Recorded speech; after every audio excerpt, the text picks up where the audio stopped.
आप सभी को क्रांतिकारी जय भीम, जय मंडल, जय संविधान, इंकलाब जिंदाबाद। मैं Ajay Mohan Kushwaha, YouTube platform one nation one education में आप सभी बहुजन एससी बीसी समाज के लोगों का हार्दिक स्वागत अभिनंदन करता हूं। और आज मैं प्रयागराज की धरती नैनी में एक ऐसे शख्सियत, वैचारिक रूप से जागरूक, जो समाज को शिक्षा की तरफ हमेशा निरंतर जगाने का काम किए हैं, आदरणीय सीडी पाल भैया जी हमारे साथ जुड़े हैं। मैं आज इनसे शिक्षा के बारे में, समान शिक्षा के बारे में आप लोगों के बीच में वार्तालाप करने जा रहा हूं। आप लोग अगर चैनल को सब्सक्राइब नहीं किए हैं तो चैनल को सब्सक्राइब किए और चैनल को सब्सक्राइब कर ढेर सारा प्यार दें, और विचार अच्छा लगे तो मार्गदर्शन जरूर करिएगा कमेंट के माध्यम से। तो आइए हम चर्चा करते हैं। भैया जी, आपका नाम हम जानना चाहते हैं। मेरा नाम सीडी पाल है। जी जी। आज मैं आपसे समान शिक्षा पे बात करना चाहता हूं। जैसे एक गांव का सरकारी विद्यालय है और एक प्राइवेट विद्यालय है। सरकारी विद्यालय में मैं देखता हूं वहां पर एक पढ़ा लिखा टीजीटी पीजीटी पास बीएड वेड करके वेल मेंटेन आता है पढ़ाने, तो गांव के गरीब शोषित पीड़ित वंचित कमेरावादी लोगों के बच्चे ज्यादा पढ़ते हैं। परंतु वहां पर गवर्नमेंट एम्प्लॉय हुए, आईएएस पीसीएस हुए, तमाम जो सरकारी नौकरियों में अच्छे पदों पे हैं, सांसद विधायक के बच्चे आखिर वहां विद्यालय में क्यों नहीं जाते, मैं आपसे जानना चाहता हूं। सबसे पहले तो मैं आपके न्यूज चैनल को धन्यवाद देता हूं कि आपने मौका दिया। रही बात, आप वन नेशन वन एजुकेशन जहां तक करना चाहते हैं, और ये होना भी चाहिए। भारत का संविधान जो है, वो इसकी इजाजत नहीं देता कि अमीरी गरीबी बनी रहे। वो equality of the status and of opportunity and to promote among them all की बात करता है। रह गई बात एजुकेशन की, एजुकेशन एक होनी चाहिए। वो ऐसा नहीं है, इसलिए नहीं है कि हम भारत के लोगों को भारत के संविधान के ज्ञान नहीं है और न पढ़ाया जाता है।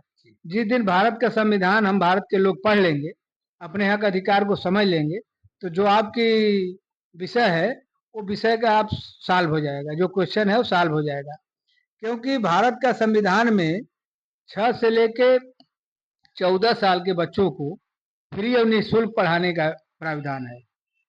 रह गई बात private doctor B R Ambedkar जब कॉन्स्टिट्यूशन लिखे तो उसमें प्राइवेट का कहीं उल्लेख नहीं था। ये अमेंडमेंट है। अनुच्छेद 15(5) पढ़ेंगे, 6 पढ़ेंगे तो ये सब अमेंडमेंट है। उन्होंने ऐसा नहीं बनाया। उन्होंने बनाया है कि राज्य की जिम्मेदारी है। राज्य कौन है? भारत सरकार और स्टेट गवर्नमेंट, ये राज्य हैं। और राज्य बनाता कौन है? हम भारत के लोग, भारत के नागरिक। तो हम भारत के लोग, मतलब we the people of India having solemnly resolve to constitute India into a sovereign socialist secular and democratic republic and to secure to all its citizen. मतलब हम भारत के संप्रभु लोग। सोवरेन का मतलब होता है संप्रभु। कौन संप्रभु है? भारत के लोग। जब भारत के लोग संप्रभु रहेंगे तब अगले को संप्रभु बनाएंगे। हम संप्रभु रहेंगे तभी हम अपने जैसा पैदा करेंगे। अगर कूड़ा बीनने वाले का बच्चा है तो सोचता हमारा बच्चा कूड़े ही बीने, क्योंकि उस समाज में गिना, उसको उतने ज्ञान है। अब जब ज्ञान मिलता है, नहीं भारत का संविधान बनेगा कि नहीं be the people of India, हम भारत के लोग हैं और सोवरेन हैं। हम भारत के संप्रभु लोग। ऐसा भारत सत्यनिष्ठा से, सोलमल्ली मतलब सत्यनिष्ठा होता है, यहाँ सत्यनिष्ठा चल नहीं रही है। समझा? जो बोले हम सत्य बोलना चाहिए। तो वन नेशन वन एजुकेशन तो होना ही चाहिए, भारत का संविधान भी कहता है। ऐसा इसलिए नहीं हो पा रहा है कि भारत का संविधान के लोगों को ज्ञान नहीं है, न पढ़ाया जा रहा है। अच्छा, अभी आपने एक सवाल किया कि लोगों को संविधान पढ़ना चाहिए। हाँ। तो क्या भारतीय जो आपका सिलेबस है, अपने देश का जो सिलेबस है एजुकेशन का उस सिलेबस में क्या भारतीय संविधान को भी शामिल करके पढ़ाया जा सकता है? Sure. Doctor B R Ambedkar ने कहा शिक्षित करो का मतलब यही है कि भारत का संविधान पढ़ाओ।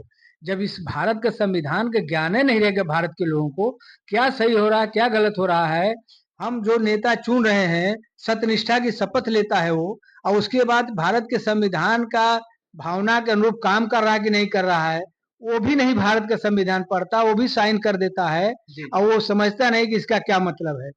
अगर समझ जाता तो देखिए, भारत का संविधान में लोग कहते हैं कि संसद सर्वोपरि है, ठीक है, संसद बनाते हैं भारत के लोग, वोटर। जब वोटर बनाता है तो क्या वोटर ये समझेगा कि हम आपको नेता बना दे, आप अमीर हो जाए, हम गरीब हो जाए? ऐसा कभी नहीं सोचेगा। जी जी अगर आपको मान सम्मान देगा कोई तो सोचेगा कि मुझे भी मान सम्मान मिले। अगर आपको संसाधन मिल रहा है तो अगला भी सोचेगा मुझे भी मिले।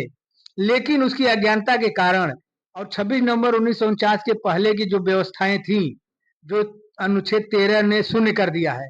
अनुच्छेद 13 में लिखा गया है कि अनुच्छेद 12 से लेके 35 के बीच में जो लिखा गया है, डॉक्टर बी आर अम्बेडकर ने जो लिखा उस समय 26 नवंबर 1949 को दिया गया, उसमें कोई फेरबदल नहीं होगा।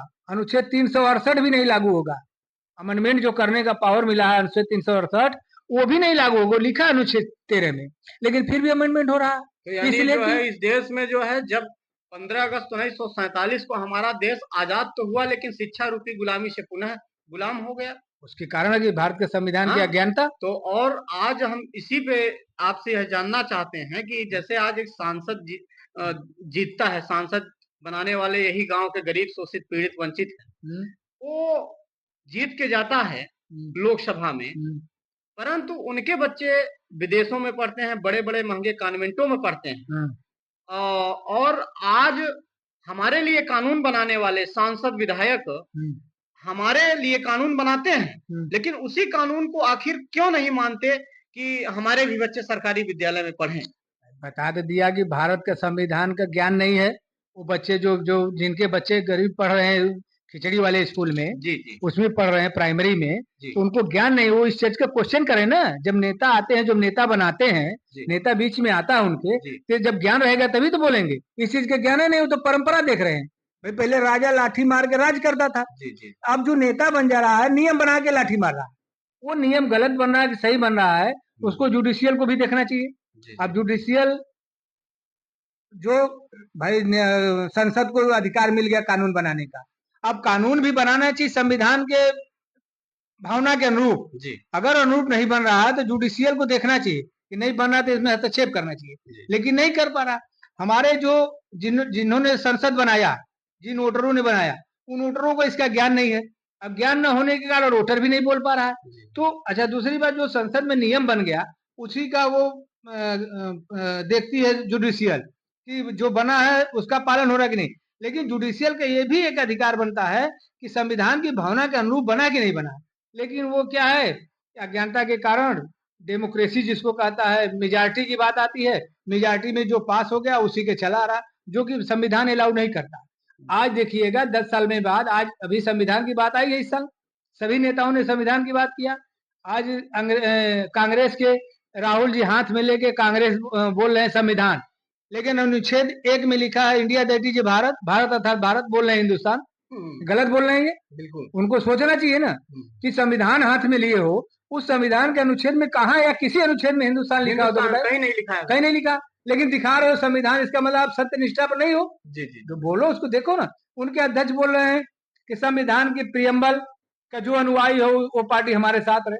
अरे संविधान का प्रियम्बल कहता है कि इक्वलिटी ऑफ द स्टेटस। तो ऐसे लोग जो है, ऐसे लोग क्या देश में समान शिक्षा लागू कर सकते हैं? नहीं कर सकते। जब तक से वोटर जागरूक नहीं होगा, इसकी डिमांड नहीं करेगा, तब तक नहीं लागू होगा। समान शिक्षा के लिए उनकी मोरलिटी, कॉन्स्टिट्यूशनल मोरलिटी, भारत के संविधान की नैतिकता नहीं है। अगर नैतिकता हो जाती तो मैं बता दे रहा हूँ, 1 नेशन 1 एजुकेशन होगा, चाहे वो सीबीएसई हो, चाहे आईसीएसई हो, चाहे स्टेट बोर्ड हो, एक ही होना चाहिए। अमीर गरीब सबके बच्चे एक पढ़ें, सबको शिक्षा अनिवार्य हो जाए, निःशुल्क हो जाए, और आरक्षण खत्म कर दो, आरक्षण नहीं चाहिए, लेकिन एजुकेशन एक हो जाए, सबके बच्चे एक ही तरह के पढ़े। अगर विधायक विदेश पढ़ रहा है तो एक गरीब वोटर का भी विदेश पढ़े, नहीं तो गरीब बेटा का यहाँ पढ़ रहा है तो विधायक का भी यही पढ़े, सरकार का भी यही पढ़े।